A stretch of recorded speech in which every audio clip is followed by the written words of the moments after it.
আসসালামু আলাইকুম। ছবি সংক্রান্ত এক নজরে কিছু ইনফরমেশন আজকে আমরা দেখব, যেগুলো আসলে অ্যাডমিশনে তোমার দেখা অতীব প্রয়োজন। এইগুলো তুমি যদি না জানো ভালোভাবে, তাহলে ভাই তোমার পরীক্ষার হলে যাওয়াই উচিত না বা আবেদন করাই উচিত না। তো চলো আজকে আমরা এই বিষয়গুলো নিয়ে একটু কথা বলবো। টোটাল যে সার্কুলারটা আছে, এখানকার মেইন যে পয়েন্টগুলো আছে, এটা নিয়ে আমরা আলোচনা করব। তোমরা সকলেই জানো যে এখনো 26 সেশনের যে 26-27 এটার এখনো কোনো সার্কুলার প্রকাশ করা হয় নাই, বাট আগের যে সার্কুলারটা আছে ওইখান থেকে আমরা তথ্যগুলো উপস্থাপন করব। সার্কুলার নরমালি এখানে পরিবর্তন হয় না, জাস্ট জিপিএ মার্ক যেটা রয়েছে এটা পরিবর্তন হয় যদি পরীক্ষাটা কঠিন হয় তখন। তো এটা ডিপেন্ড করতেছে এইচএসসির উপর, বাট তার আগে তোমার ছবি সম্পর্কে কিছু ইনফরমেশন জানতে হবে, তাই না? তো এই ইনফরমেশন গুলো আজকে আমরা জানবো। চলো, প্রথমত এখানে কারা কারা পরীক্ষা দিতে পারবে। এখানে পরীক্ষা দিতে পারবে 25-26, অর্থাৎ এখানে সেকেন্ড টাইম রয়েছে, কোনো সমস্যা নেই।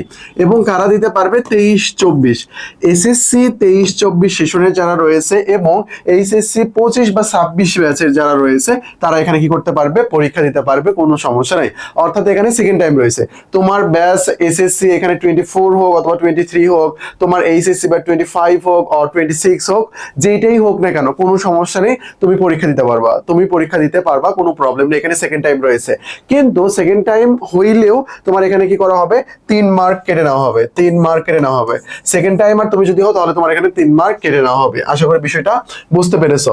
তো এখানে আসলে সেকেন্ড টাইমারদের সাথে কিছুটা বৈষম্য করা হয়েছে। এই লেখাটা দেখতেছো না, এটা আসলে গত বছর করা হয়েছে। গত বছর এইচএসসি যারা 25 ছিল তাদের মার্ক মানে জিপিএটা অনেক বেশি কম ধরা হয়েছিল, বাট আগের যারা ছিল তাদের ঠিকঠাকই রাখা হয়েছিল।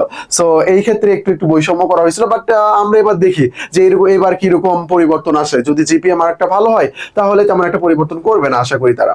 ওকে, তো তারপরে পরীক্ষা ডেট আমাদের লাগতেছে না, প্রতি ইউনিটে আবেদন ফি 1000, আশা করি এটাই থাকবে, আরো কমানো উচিত এই পরীক্ষার ফি গুলো। তুমি ভর্তি পরীক্ষায় 100 এমএস যে ক্যালকুলেটরটা আছে না, সায়েন্টিফিক ক্যালকুলেটর যেটা 100 এমএস, এটা তুমি ব্যবহার করতে পারবা, কোনো সমস্যা নেই। প্রতি সাবজেক্টে আলাদা আলাদা পাস মার্ক রয়েছে, আমাদের পাস মার্কের ভিডিও অবশ্যই দেখবা। তবে নেগেটিভ প্রতিটি ভুলের জন্য 0.25 করে, এটা প্রায় প্রত্যেকটা ইউনিভার্সিটিতে, কিছু ইউনিভার্সিটিতে 0.20, আর অন্যান্য বেশিরভাগ ইউনিভার্সিটিতে 0.25 এটা। অর্থাৎ তোমার যদি 4টা ভুল যায় তাহলে 1 মার্ক কেটে নেওয়া হবে। তার মানে হিসাবটা কিরকম করে, তোমার একটা ভুল গেছে মানে টোটাল মার্ক থেকে কত বাদ দেবা, 1.25। তুমি যে একটা এমসিকিউ ভুল করছো তার জন্য 1 বাদ, কেন ভুল করলা তার জন্য 0.25, এইটা আর কি। আচ্ছা, জিপিএ এর কনসেপ্ট আমরা এখন আলোচনা করব না। এইচএসসি পরীক্ষাটা হোক, তারপরে জিপিএ রেজাল্টটা দেখ, তারপর এটা ডিপেন্ড করতেছে। অনিয়মিত স্টুডেন্ট যারা সেকেন্ড টাইমার, তাদের কি করা হবে, 100 থেকে 3 মার্ক কেটে নেওয়া হবে, 100 থেকে তাদের 3 মার্ক কেটে নেওয়া হবে। আর ছবিতে কোনো রিটেন নাই, ঢাবিতেও হয়তো বা রিটেন নাও থাকতে পারে, এটা নিয়ে আলোচনা করা হচ্ছে।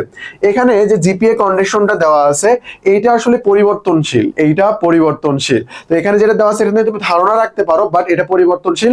কেন বলতেছি, কারণ গত বছর এটা পরিবর্তন করা হয়েছে, এইচএসসি পরীক্ষা অনেক বেশি খারাপ হয়েছিল, জিপিএ রেজাল্টটা কম ছিল, এই জন্য আর কি। তো এবার যদি এটা মোটামুটি আগের মতো লেভেলের জিপিএ মার্কটা থাকে তাহলে এটা পরিবর্তন হয়ে যাবে। সো আপাতত আমরা এটা স্কিপ করে গেলাম।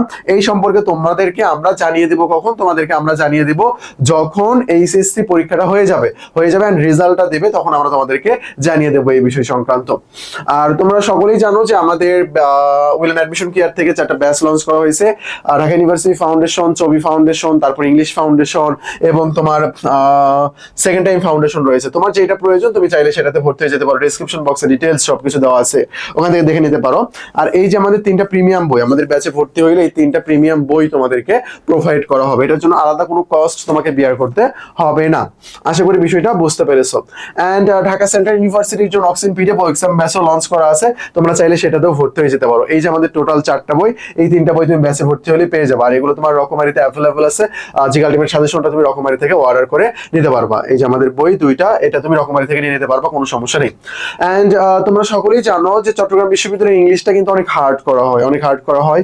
তো ইংলিশের জন্য আমাদের 10টা ফ্রি ক্লাস আছে, এই নাম্বারে নক দিলেই তুমি পেয়ে যাবা।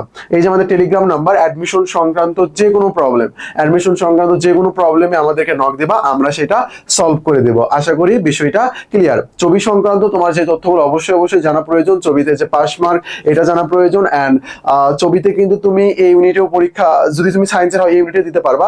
আর সায়েন্স না হলে বিভাগ পরিবর্তন করতে চাইলে B1C D D1 সবগুলোতে তুমি পরীক্ষা দিতে পারবা, কোনো সমস্যা নেই। সো এটা একটু মাথায় রেখে অনেকেই বি ইউনিটে আবেদন করে, ডিতে করে না, বাট ডিতেও কিন্তু করতে হবে। ডিতে কিন্তু তোমার টপ লেভেলের সাবজেক্ট গুলো রয়েছে, এখানে এখানে ল রয়েছে, ইকোনমিক্স রয়েছে, তারপরে তোমার পলিটিক্যাল সায়েন্স রয়েছে, আইআর রয়েছে, পাবলিক আর্ট রয়েছে, সোশিওলজি রয়েছে, সব টপ লেভেলের সাবজেক্ট কিন্তু আমরা ডি ইউনিটে দেখতে পাই। সো আবেদন করার ক্ষেত্রে অবশ্যই দুইটাতেই করবা তোমরা, আর বাকিগুলোতে চাইলেও করতে পারো, সিতেও করতে পারো, B1ও করতে পারো, D1ও তোমরা আবেদন করতে পারো, কোনো সমস্যা নেই।